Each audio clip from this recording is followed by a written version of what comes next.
자기의 수영 실력이 50m 정도밖에 갈 수 없는 사람인데, 그런데 이 사람이 자기가 롱비치에서 출발해서 카탈리나 섬까지 가겠노라고, 참고로 롱비치에서 카탈리나 섬까지는 30마일 정도가 된다고 합니다. 50m 정도까지밖에 갈 수 없는 사람이 30마일을 가겠노라고 그렇게 장담을 하며 사람들 앞에서 이야기하고 실제로 가려고 한다면, 그 이야기를 들은 사람은 무슨 생각을 그냥 즉각적으로 갖게 되냐면, 저 사람 죽겠구나 라는 그러한 생각을 갖게 될 것입니다. 골프를 배운 지 한 주밖에 되지 않은 사람이 내년도 자신의 목표가 US 오픈, 지금 하고 있는 게 US 오픈인데 US 오픈에서 1등을 우승을 하겠다라는 그러한 꿈과 포부를 이야기한다면, 사람들은 그 사람에 대해서 야, 꿈이 대단하다 이렇게 보지는 않고 어떻게 보냐면 허황된 꿈을 꾸고 있다, 자기의 분수도 알지 못하는 사람이다, 아마 이렇게 그 사람에 대해서 평가를 내릴 것이 분명합니다. 하나님께서 우리에게 허락해 주신 하나님의 사람들, 우리의 위치, 우리의 역할, 이것을 세상 사람들도 자기의 분수를 아는 것이 중요하다고 한다면, 우리 믿음의 사람들도 내가 지금 선 위치가 어느 위치인지를 분명히 아는 것은 너무나 중요한 일인 것을 명심해야 합니다. 노아 홍수가 있었습니다. 창세기 7장에서 하나님께서 이 노아의 홍수를 통해서 이 온 세상을 물로 심판을 하셨습니다.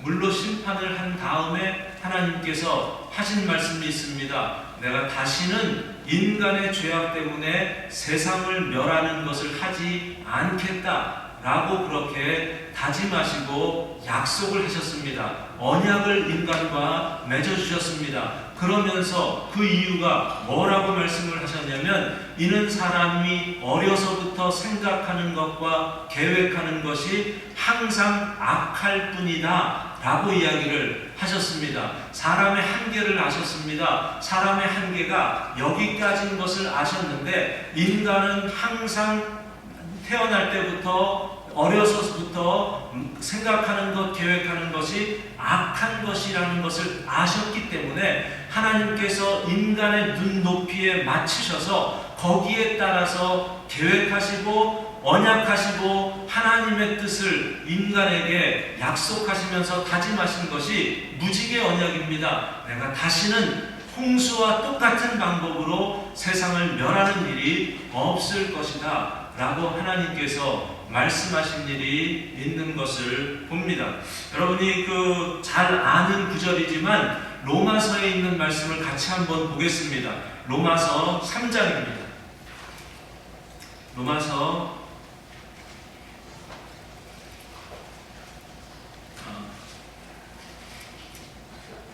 3장 23절에 있는 말씀을 같이 한번 읽겠습니다.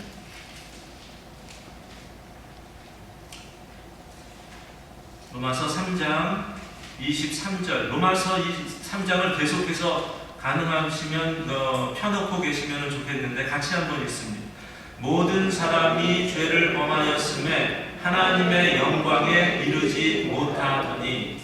여러분, 이 말씀을 보시면 모든 사람은 어떤 사람이라고 이야기하냐면 죄를 범한 사람이다, 하나님의 영광에 이를 수가 없는 자들이다. 사람이 아무리 노력을 해서 거룩해지려고 한다 할지라도, 선한 일을 많이 한다 할지라도, 하나님을 감동케 하기 위해서 많은 하나님이 좋아하시는 일을 하려고 한다 할지라도 하나님을 독대할 수 없고 하나님을 만날 수 없고 하나님의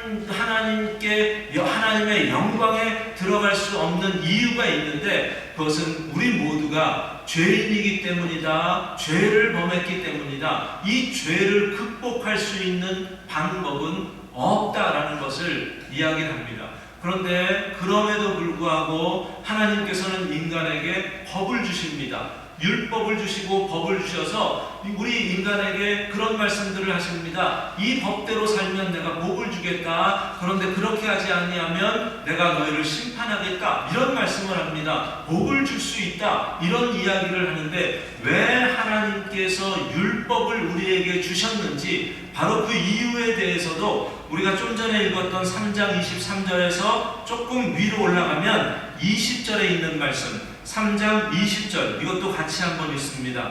그러므로 율법의 행위로는 그의 앞에 의롭다 하심을 얻을 육체가 없나니 율법으로는 죄를 깨달음이니라. 분명히 말씀하지 않습니까? 율법을 행해서 의롭다함을 얻을 육체는 이 땅에 아무도 없다 라고 이야기하면서, 그래서 하나님께서 율법이라는 것을 주셨는데 율법의 용도는 이런 것이다 라고 말씀해 주셨습니다. 율법의 용도가 무엇입니까? 율법의 용도는 그 율법을 가지고 죄를 깨닫는 것이다. 그러니까 율법을 가지고 열심히 노력해서 그 율법을 지키려고 노력하다가 우리가 반드시 결론에 도달해야 할 것이 있는데, 그것은 내가 할 수 없는 거구나. 내 죄 때문에 이 율법은 내가 아무리 지키려고 한다 할지라도 하나님의 법을 지킬 수 있는 능력은 나에게 존재하지 않구나 라는 것을 그 결론을 맺어야 한다. 율법으로는 죄를 깨닫게 하는 것이 율법을 주신 율법의 용도다 라는 것을 하나님께서 말씀을 하셨고 율법을 주셨고, 그것에 대해서 바울이 이야기하고 있는 것을 보게 됩니다. 율법의 용도가 이거라는 것을, 죄를 깨닫는 것이라는 것을 알지 못했던 한 사람이 있습니다.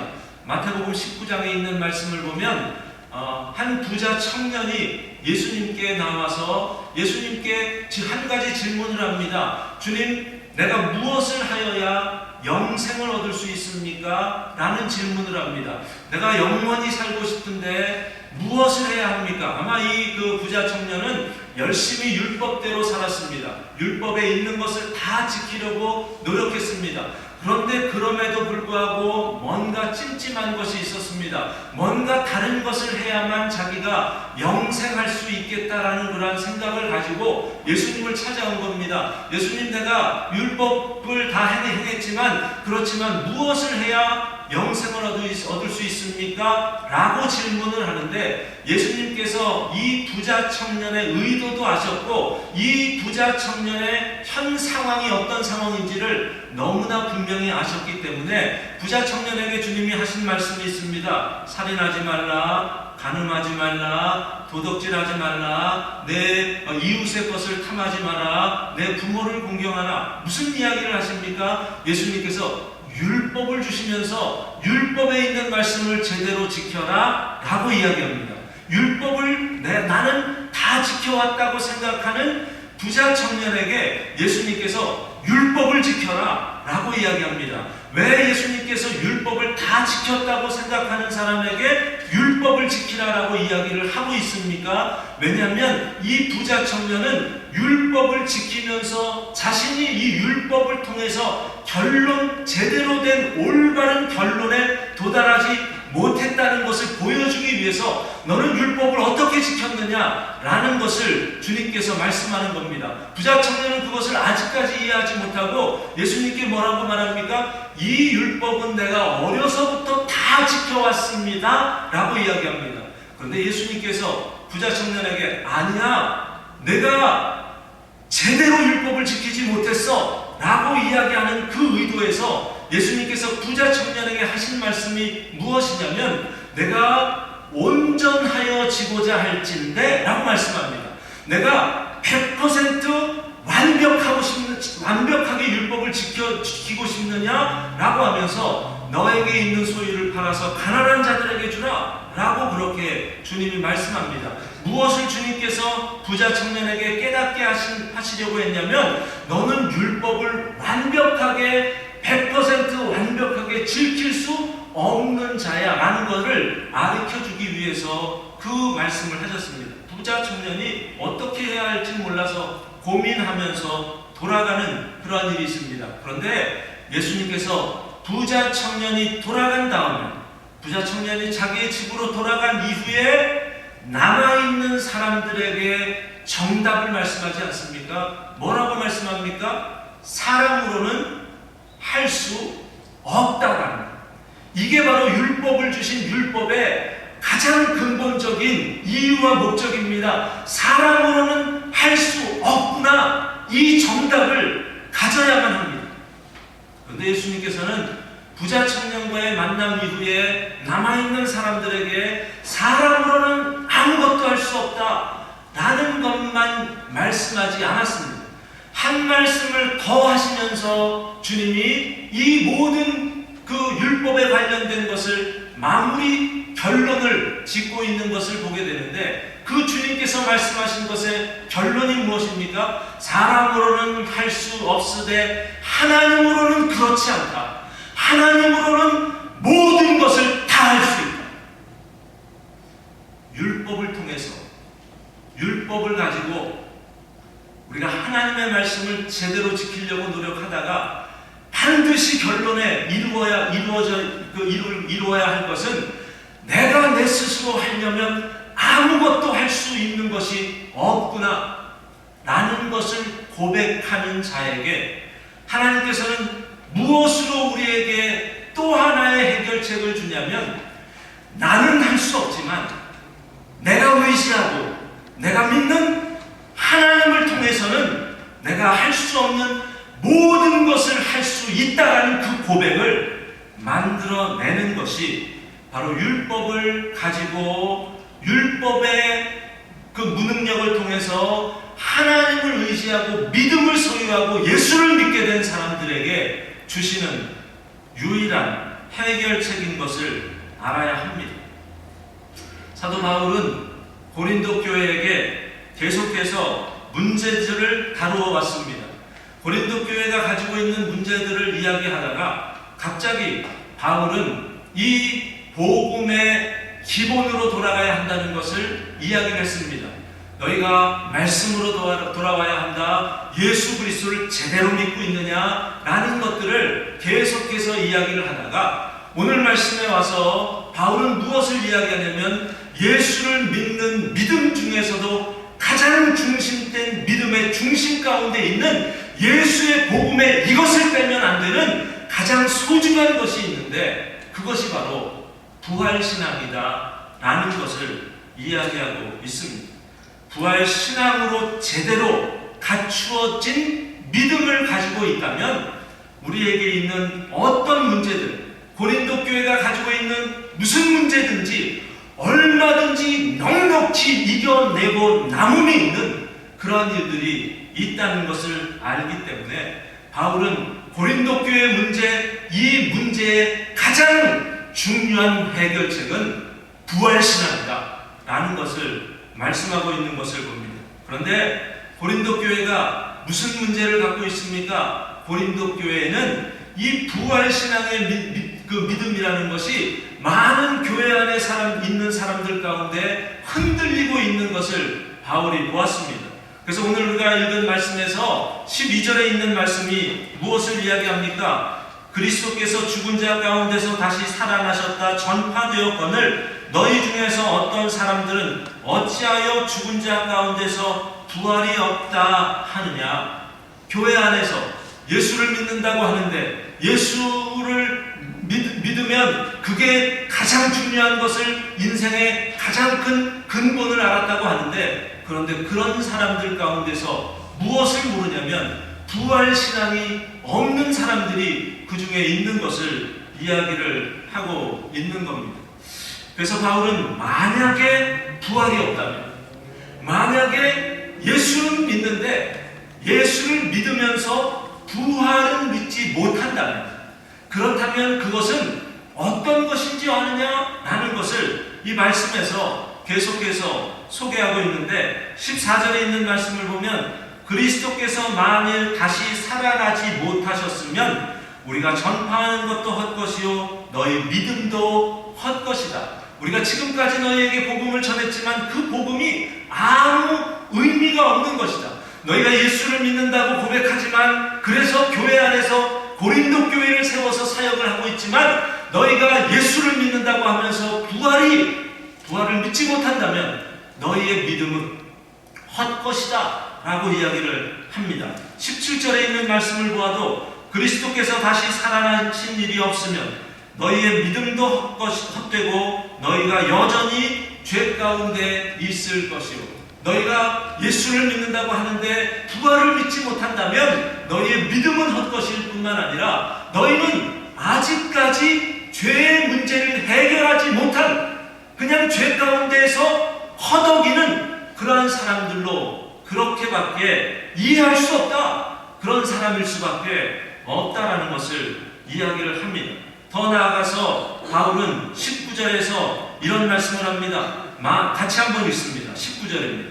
만일 그리스도 안에서 우리가 바라는 것이 다만 이 세상의 삶뿐이면 모든 사람 가운데 우리가 더욱 불쌍한 자이리라. 예수를 믿는다고 하면서 교회를 섬긴다고 하면서 교회 안에서 여러 가지 활동을 하고 사역을 하고 봉사를 하고 섬기는 것을 하고 있는데 왜 그거 하고 있니? 부활도 알지 못하는데, 부활도 믿지 못하는데, 예수를 믿으면 부활도 함께 믿어야 하는데 예수를 믿는다고 하면서 부활을 믿지 못한다면, 그렇다면 당신들이 지금 하는 이 모든 것은 아무런 의미가 없는 것이고 얼마나 불쌍한 것이냐. 세상 사람들은 지금도 당신들을 불쌍하게 여기는데 우리가 부활이 없으면 우리만큼 불쌍한 사람들이 어디 있느냐라고 바울은 아주 단도직입적으로 부활을 믿지 못하는 고린도 교회 사람들을 향해서 이렇게까지 이야기하고 있는 것을 봅니다. 우리가 전도를 할 때도 복음의 가장 중심에 이것이 있기 때문에 이런 전도를 하지 않습니까? 오늘 밤 당신이 죽는다 할지라도 당신이 천국에 갈 확신이 있습니까? 이런 질문을 우리가 하고 있지 않습니까? 오늘 밤 죽어도 하나님께서 죽음 이후에 우리에게 천국을 주셨다는 이 믿음이 우리에게 없다면, 그렇다면 당신은 예수를 믿는 것이 아니다 라고까지 바울은 고린도 교회를 이해시키고 있는 것을 보지 않습니다. 이런 질문을 예수님도 하셨습니다. 요한복음 11장에서 예수님께서 나사로의 죽음을 보고 나사로의 죽은 그 무덤을 찾아가서 나사로의 누이가 되는 마르다에게 이런 이야기를 하셨습니다.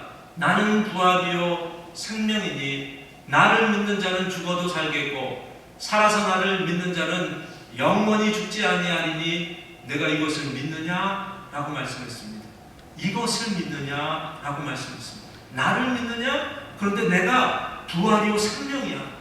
내가 나를 믿으면 영원히 죽지 않아. 더 이상 사망이라는 것이 예수를 믿는 사람들에게는 존재하지도 않아.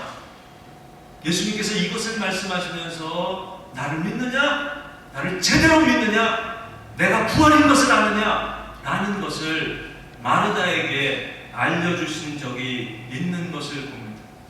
이것은 마치 우리가 세상의 모든 짐들을 다 훌훌 털어버리고 우리가 죽음을 경험하고 죽음의 한계에 있을 때 우리가 그 한계 뒤에 있는 영원한 하나님 나라로 죽는 순간 이사하는 것과 같은 그러한 것들을 이야기하는 겁니다.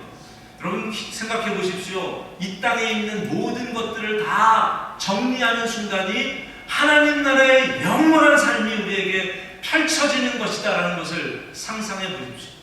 근데 우리가 마치 여기 미국에서의 삶을 다 이제 생활을 접고 한국으로 일주일 후면은 역이민을 가서 완전히 모든 이사를 한국으로 가기로 결정을 해서 추진을 한다고 생각해 보십시오. 집을 정리할 겁니다. 자동차를 정리할 겁니다. 가전제품을 정리할 겁니다. 여러 가지 내가 가지고 있는 것들 중에 모든 것들을 다 간소화해서 그냥 가방 하나, 두 개에 다 집어넣게 해서 그냥 갈 준비를 하고 있습니다. 근데 여러분의 배우자 중에 한 사람이 어느 날 그 집에 중고 트레드밀, 그 운동하는 그 엄청 무거운 기계를 가지고 와서 이거 내가 필요해 라고 그렇게 이야기를 한다면, 그래서 그 질문을 합니다. 왜 당신 이걸 갖고 왔어? 라고 이야기하니까 내가 일주일 동안 몸을 키워가지고 건강하게 만들어서 가려고 해 라고 한다면, 그렇다면 그 이야기를 들은 사람이 당신 대단하군요, 존경할 만합니다, 어떻게 그런 생각을, 나도 그런 생각 못했는데, 이렇게 이야기할 사람이 어디에 있겠습니까? 오히려 당신 제정신이야, 정신 나간 거 아니야, 이런 식으로 반응하지 않겠습니까? 지금 고린도 교회의 모습을 보니까, 바울이 고린도 교회의 모습을 보니까 이런 모습을 보고 있는 겁니다. 우리가 지금 하나님을 믿고 예수 그리스도의 죽으심과 부활을 믿는 자들인데, 당신들 지금 뭐 하는 거냐? 라는 것을 고린도 교회에게 이야기하는 겁니다.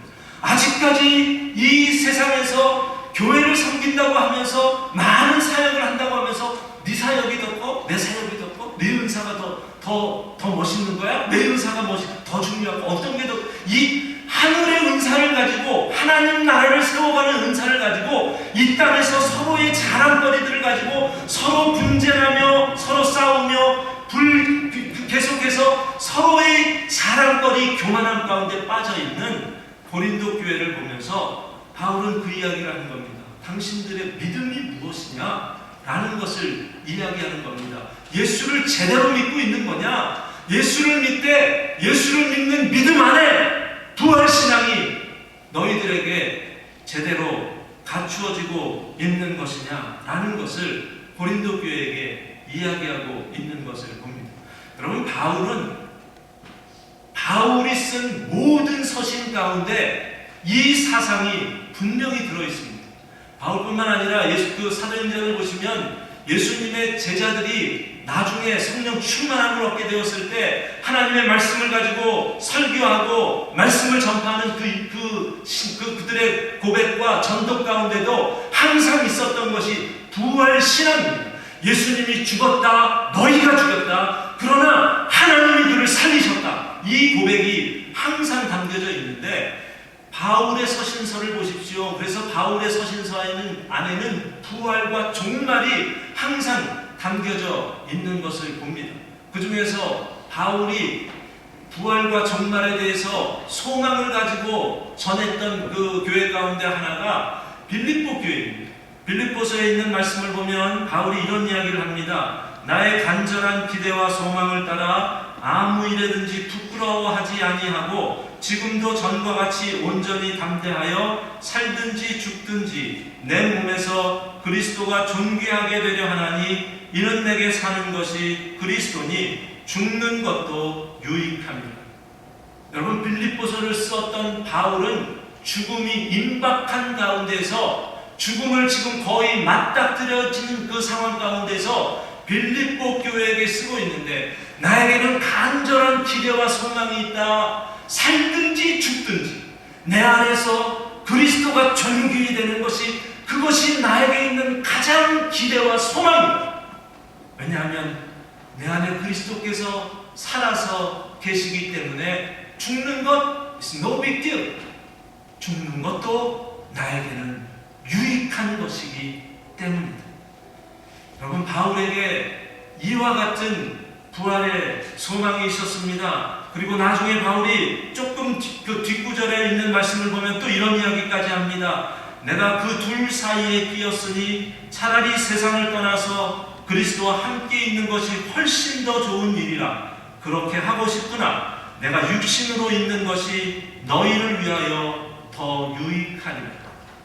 내가 사느냐 죽느냐, 이 땅에서 사느냐 좀 더 사느냐, 아니면 하나님 나라에서 영원히 사느냐, 이 둘 사이에서 계속해서 나의 삶이 왔다 갔다 하고 있다. 그런데 나는 무엇을 원하냐면 차라리 이 세상을 떠나서 하나님과 영원히 있는 것이 지금 내 간절히 바라는 것입니다.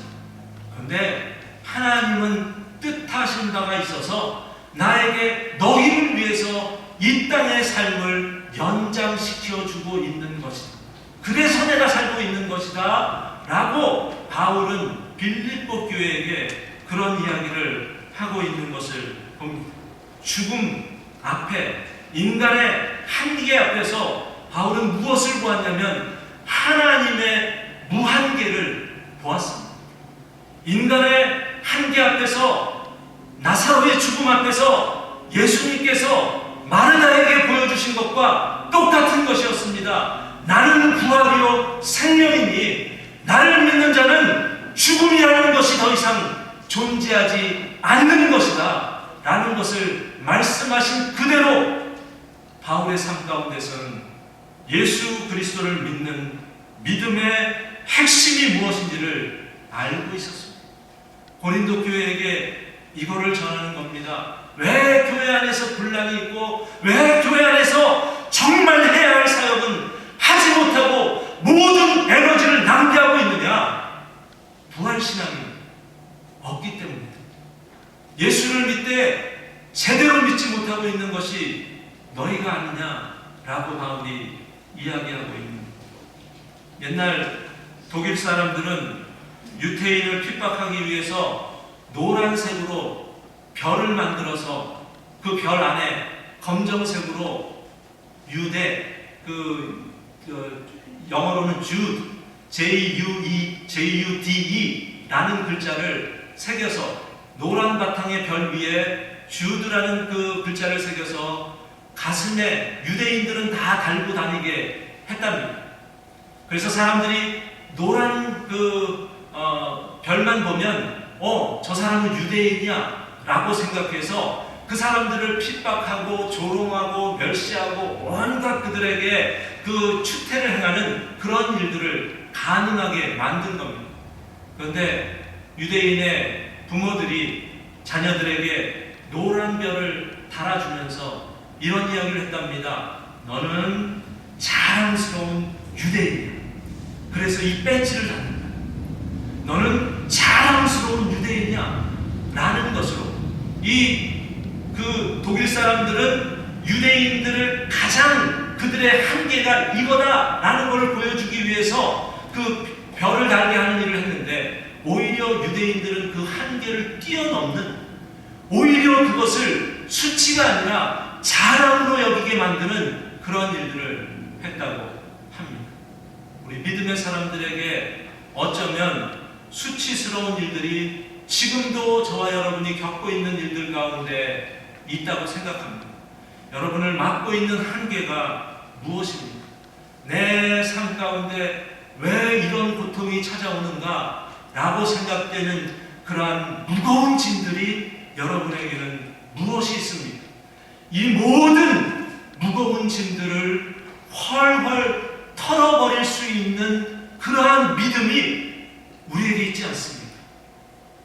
내가 부활이요 생명이다.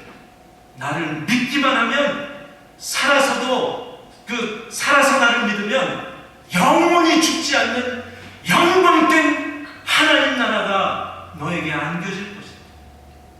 그 믿음을 우리가 고백하고 있지 않습니까?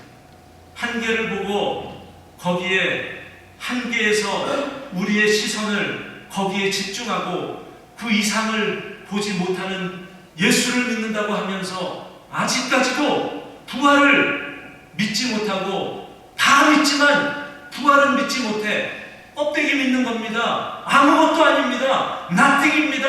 허황된 겁니다. 예수를 믿는 믿음 안에는 반드시 부활신앙이 있어야 하는 겁니다. 그래서 오늘 말씀에서 예수님께서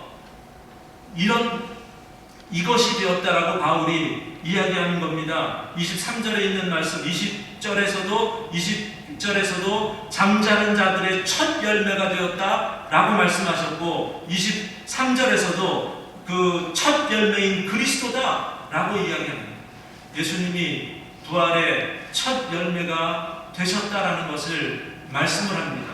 여러분, 첫 열매라는 것은 그 다음 열매가 있고 또 그 다음의 열매들이 있다는 것을 이야기합니다. 23절이 또 그것을 이야기합니다. 계속해서 예수를 믿는 부활신앙을 가진 사람들에게는 그 다음 열매가 되어서 우리에게도 또 다른 현실의 한계에 맞닥뜨려지는 일이 있다 할지라도 넉넉히 이 모든 것을 부활신앙으로 우리가 이겨내고 거듭나고 하나님 나라의 영광스러운 또 다른 열매들로 그렇게 하나님의 기쁨이 되는 자들이 되게 될 줄로 믿습니다.